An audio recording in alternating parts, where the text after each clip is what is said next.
If you clicked on this video, you're probably part of the 90% of the traders who do not make any money. You probably watched all the tutorials and bought every course that you thought was going to help you, but still, things don't seem to work.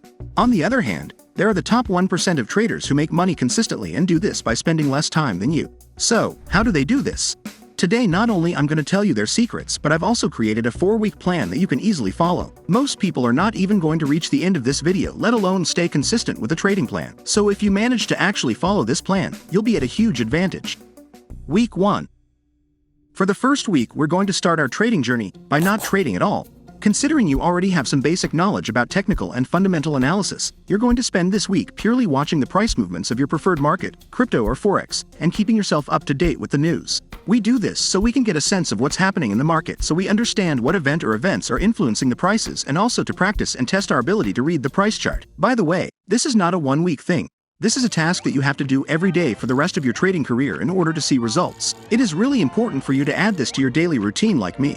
Every day I wake up, the first thing I do is open up TradingView and check all the pairs that I have on my watch list one by one. By the way, I have them sorted like this, so if you want to copy, go ahead. Then if I saw any major difference in the prices, I check the news to find out the reason for these price movements. If you're watching this, you don't have to do what I do, because after I did all of that, I post my analysis on my Telegram channel. So if you're a member of my Telegram channel, you can just skip the first week entirely and jump to week 2, where we start trading for the first time. Week 2. This week, you're going to use the knowledge and experience in technical and fundamental analysis that you gained last week to help you start trading for the first time. One of the most important things for the top 1% trader is risk management. I've made an entire video about this already that you can watch, but long story short, risk management is all about calculating your risk to reward ratio before opening any trades to make sure you make more money than you lose. This way you can still be profitable and make money even if you have a low win rate. You might ask, why is this so important that I have to learn it in my first week of trading? The thing is, most beginners lose all of their money in the first month of trading, and that makes them quit trading, which prevents them from learning and experiencing. But if you learn risk management and use it, it not only helps you stay in the game for the long term, but also helps you become profitable faster and easier. The first important factor in managing your risks is the amount of capital you have in your account.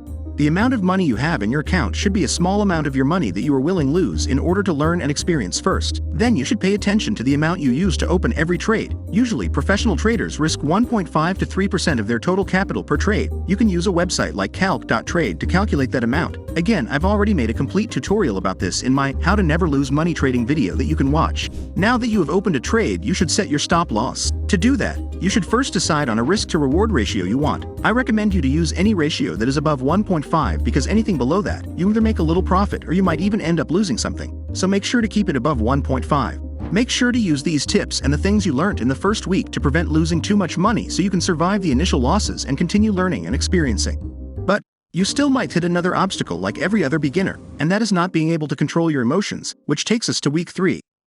Something that you should pay attention to in the third week is trading psychology, because in the last week, we learned to take less risk so we don't blow up our account. But most beginners, if they're not careful, they might fall into a trap where they look at their trades and think to themselves that they could have made more money if they traded with larger amounts or had smaller stop loss, or might even think of not using a stop loss at all, which is completely wrong. Before you fall into this trap, you should learn about trading psychology. Trading psychology refers to the emotions and mental state that help dictate success or failure in trading. Trading psychology represents various aspects of an individual's character and behaviors that influence their trading actions, and can be as important as other attributes I have mentioned in this video. Discipline and risk-taking are two of the most critical aspects of trading psychology, since a trader's implementation of these aspects is critical to the success of their trading plan. Fear and greed are commonly associated with trading psychology, while things like hope and regret also play roles in trading behavior. Some of the key takeaways you need to take from these are: trading psychology is the emotional component of an investor's decision-making process, which may help explain why some decisions appear more rational than others. Trading psychology is characterized primarily by the influence of both greed and fear. Greed drives decisions that might be too risky. Fear drives decisions that might avoid risk and generate little return. You should also avoid behavioral biases in trading. Behavioral biases include mental accounting, overconfidence, herd behavior, emotional gap, anchoring, self-attribution, and loss aversion. By avoiding these biases that most traders experience, you can have a huge advantage over them, which can heavily increase your chance of profitability in the long term. Not only that, but after you learn these and have more control over your emotions, you can use it to take better trades. Market sentiment is one of the things that I usually talk about in my Telegram channel alongside daily analysis and news coverage, so if you want to join, there's a link in the description. Week 4. Week 4 is all about consistency and combining all the things that you have learned throughout this video and taking action.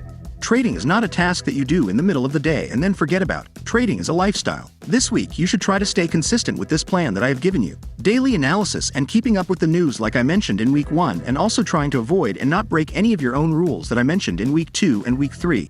Give a big chunk of your attention to risk management and trading psychology, and congratulations, you are in the top 1% of the traders.